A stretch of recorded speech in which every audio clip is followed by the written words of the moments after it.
નમસ્કાર, હું છું અંજલિ રાવલ અને તમે જોઈ રહ્યા છો ન્યૂ ભારત ન્યૂઝ. આપનું સ્વાગત છે બિઝનેસ બુલેટિનમાં. નજર કરીએ આજના માર્કેટ અપડેટ પર. મલ્ટી કોમોડિટી એક્સચેન્જ એટલે કે એમસીએક્સ પર આજે સોના અને ચાંદીના ભાવમાં જોરદાર તેજી જોવા મળી છે. વૈશ્વિક બજારના મજબૂત સંકેતો વચ્ચે ભારતીય બજારમાં સોનું ₹2136 વધારા સાથે ₹1,47,800 પાર પહોંચ્યું છે, જ્યારે ચાંદીમાં ₹4,921 નો ઉછાળો નોંધાતા તેનો ભાવ ₹2,38,000 પાર પહોંચ્યો છે. કિંમતી ધાતુઓમાં આવેલી આ તેજી રોકાણકારો અને ગ્રાહકો માટે મહત્વપૂર્ણ માનવામાં આવી રહી છે. દેશમાં ડિજિટલ પેમેન્ટનો વ્યાપ સતત વધી રહ્યો છે. જૂન મહિનામાં યુપીઆઈ મારફતે 2272 કરોડથી વધુ ટ્રાન્ઝેક્શન નોંધાયા છે, જ્યારે કુલ ટ્રાન્ઝેક્શનનું મૂલ્ય ₹28.92 લાખ કરોડ સુધી પહોંચ્યું છે. મે મહિનાની સરખામણીએ કુલ ટ્રાન્ઝેક્શનમાં સામાન્ય ઘટાડો જોવા મળ્યો હોવા છતાં દૈનિક સરેરાશ ટ્રાન્ઝેક્શનનો આંકડો અત્યાર સુધીના સર્વોચ્ચ સ્તરે પહોંચ્યો છે. આ આંકડા દર્શાવે છે કે દેશમાં ડિજિટલ પેમેન્ટ પ્રત્યે લોકોનો વિશ્વાસ સતત વધી રહ્યો છે. ભારતીય ફૂડ ટેક સ્ટાર્ટઅપ ઇઝીકેટરે દેશવ્યાપી હાઇપર લોકલ ફૂડ ડિલિવરી પ્લેટફોર્મના તબક્કાવાર લોન્ચની જાહેરાત કરી છે.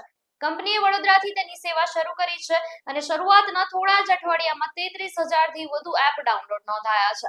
હવે અમદાવાદ, સુરત, જયપુર, ઇન્દોર અને નાગપુરમાં પણ રેસ્ટોરન્ટ પાર્ટનરોને જોડવાની પ્રક્રિયા શરૂ કરવામાં આવી છે.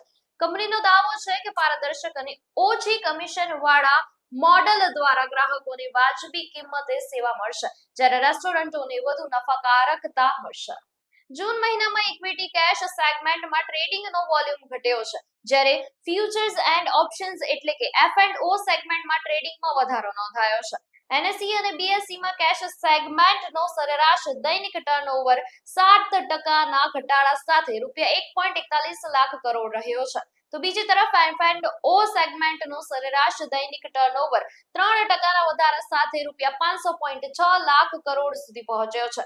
નિષ્ણાતોના મતે બજારમાં નવા ટ્રિગરના અભાવને કારણે કેશ સેગમેન્ટમાં ટ્રેડિંગ ઘટ્યું છે, જ્યારે મહિનાના અંતિમ એક્સપાયરી સેશનમાં વધેલી પ્રવૃત્તિને કારણે F&Oમાં વધારો જોવા મળ્યો છે. સ્થાનિક શેર બજારમાં આજે તેજી સાથે કારોબાર પૂર્ણ થયો છે. આઈટી શેરોમાં મજબૂત ખરીદી અને એશિયન બજારોમાંથી મળેલા સકારાત્મક સંકેતોને કારણે બજારને ટેકો મળ્યો હતો. દિવસના અંતે સેન્સેક્સ 261.79 પોઈન્ટના વધારા સાથે 77,763.91 પર બંધ થયો, જ્યારે નિફ્ટી 95.15 પોઈન્ટ ઉછળી 24,270.85 ના સ્તરે બંધ રહ્યો. સેક્ટોરલ ઇન્ડેક્સમાં નિફ્ટી આઈટી અને નિફ્ટી મેટલમાં સૌથી વધુ તેજી જોવા મળી, જ્યારે નિફ્ટી બેંક, પીએસયુ બેંક અને ઓટો શેરોમાં દબાણ જોવા મળ્યું. આવા જ માર્કેટ અપડેટ્સ માટે જોડાયેલા રહો ન્યૂ ભારત ન્યૂઝ સાથે. નમસ્કાર.